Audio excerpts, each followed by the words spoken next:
मेरे अजीज दोस्तों और बुजुर्गों, 122 माइग्रेंट लेबरर्स की मौत हो चुकी है। 122। आप बताइए, 122 जो मुंबई से, गुजरात से, तेलंगाना से, चेन्नई से, बेंगलुरु से निकल कर, दिल्ली से निकल कर अपने अपने गांव को, देश को जाना चाह रहे थे। 122 लोग मर गए। मैं पूछना चाहता हूं भारत के वजीर आजम से कि कभी तो एक जिक्र तो करिए इन लोगों का। 122 लोग वजीर आजम, 30 से ज्यादा लोग खुदकुशी कर लिए, जिसमें हमारे किसान भाई भी शामिल। कुछ नहीं है उनके पास। औरंगाबाद में पटरियों पर थक कर सो गए, ये गफलत में सो गए कि ट्रेन नहीं चलेगी। 16 लोग मारे गए। कोई अखबार नहीं लिखता, कोई टीवी पर नहीं दिखाया था कि 16 में मरने वालों में 8 आदिवासी गोंड तबके के लोग थे। मगर हमारे वतन अजीज में चाहे मुसलमान हो, दलित हो, आदिवासी हो, गरीब हो, इनकी जान की अहमियत नहीं है। आलाजाद के लोगों की, दौलतमंदों की जान की अहमियत है। गरीब के आंसुओं की कीमत नहीं, गरीब की आहों की कीमत नहीं, गरीब की इज्जत की कीमत नहीं, गरीब की बेबसी की अहमियत नहीं, गरीब की मुफलिसी की कोई अहमियत नहीं, गरीब की जान की कीमत नहीं। आज ये हम देख रहे हैं हमारे मुल्क में हो रहा है।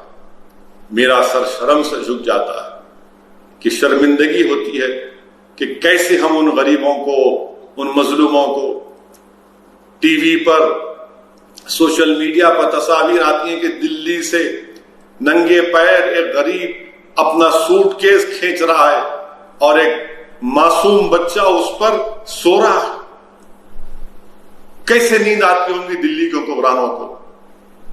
एक साइकिल पर 5-5 आदमी को बिठाकर 800 किलोमीटर का सफर तय कर रहे हैं। कैसे इत्मीनान मिलता होगा दिल्ली के हुक्मरानों को। अजीब है मामला ये। आप बताइए मेरे अजीज दोस्तों और बुजुर्गों, माइग्रेंट लेबर 4 करोड़ बेरोजगार हो गए, 122 मर गए। आज भी इस वक्त जब मैं आपसे गुफ्तगू कर रहा हूं, अगर किसी के पास गाड़ी का पास है तो अपने शहर के हाईवेज पर जाइए। अगर आप मुंबई में रहने वाले हैं, अगर आप गुजरात में रहने वाले हैं, अगर आप महाराष्ट्र में रहने वाले हैं, अगर आप हैदराबाद या फिर आप बेंगलुरु या चेन्नई में रहने वाले, जाकर देखो उन हाईवे पे ऐसा नजर आ रहा है कि लोग पैदल चल रहे हैं। सही कहा एक बर्तानिया के एक स्कॉलर ने, कपिल कुमार रेड्डी ने, कि इन माइग्रेंट लेबरर्स का पैदल चलना, अपने बच्चों को गोद में उठाकर हाथों में, पैरों में छाले पड़ रहे हैं, मर रहे हैं। 122 मर चुके हैं। ऐसा लग रहा है कि दोबारा हमको पार्टीशन के नजारे याद आते हैं। सही कहा कपिल कुमार रेड्डी ने अपने आर्टिकल में। मेरे अजीज दोस्तों और बुजुर्गों, इंसानियत अगर किसी के दिल में है तो दिखाइए अपनी इंसानियत को, दिखाइए अपनी इंसानियत को। अगर आपके सीनों में धड़कता हुआ दिल है तो इनकी तकलीफ को महसूस करिए।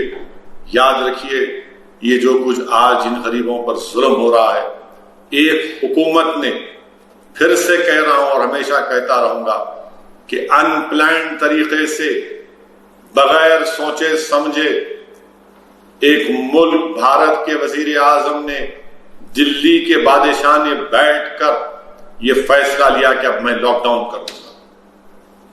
मामूली सिंगापुर जो हैदराबाद, हमारे सिकंदराबाद के साइज का भी नहीं है, वो 8 दिन 10 दिन की मोहलत देता है। हमारे वजीर आजम ने कहा कि लॉकडाउन चल रहा है, लॉकडाउन चल रहा है, गरीब मर रहा है, खाने को खाना नहीं है, दवाएं खरीदने के लिए पैसे नहीं है। जो महल्ले जात में, मेरे कॉन्स्टिट्यूंसी में जो 2 कमरे के अस्पताल चलते थे, जो गरीब जाकर 70 रुपये 80 रुपये देकर इलाज करता, वो नहीं कर सक रहे। बड़े अस्पताल में कहां पर जाएंगे? कौन जाकर बड़े अस्पताल में, अगर उनको कंसेशन भी मिल रहा है या कम से कम पैसों में इलाज भी हो रहा है असरा अस्पताल में और ओवैसी अस्पताल में, तो वो भी उनके पास इतनी सकत नहीं है, अस्पताल भी चलाना है। मगर ये सब अनप्लान्ड तरीके से हैदराबाद की एक मशहूर कहावत है कि दीवाने उठे सर को मुसल्लम पे। ये वही हाल हो चुका है कि एक्ट इन हेस्ट, अंग्रेजी कहावत है कि act in haste, prime minister सुनिए, act in haste repent in leisure. हाँ, मुझे यकीन है कि मेरी इन तमाम बातों का असर संघ परिवार और बीजेपी के चाहने वाले महबूबों पर नहीं होगा, क्योंकि इन बातों का असर तो उन लोगों पर होता है जिनके दिलों में धड़कता हुआ दिल होगा। मेरी इन बातों का असर सिर्फ उन इंसानों पर होता है जिनमें इंसानियत बाकी है।